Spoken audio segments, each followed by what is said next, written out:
এটা কি হলো? আরে ওই আন্টির বাইক থেকে তো মাংসটা পড়ে গেল। আন্টি একটু দাঁড়াও, তোমার বাইক থেকে তো মাংসটা পড়ে গেছে।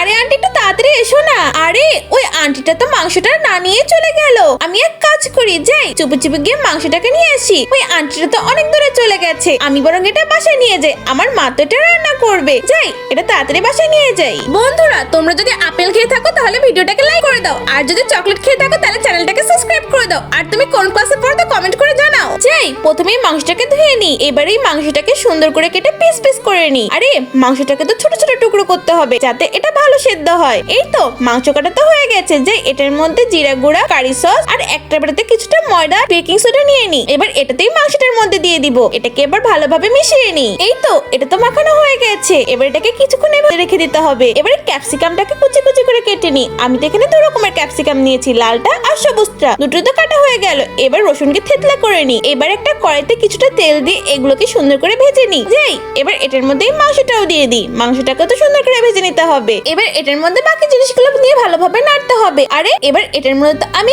বলগুলোও দিয়ে দেবো। এই তো আমার রান্নাটা তো হয়ে গেছে। আরে মা, এটা খেতে তো দারুণ টেস্টি হয়েছে।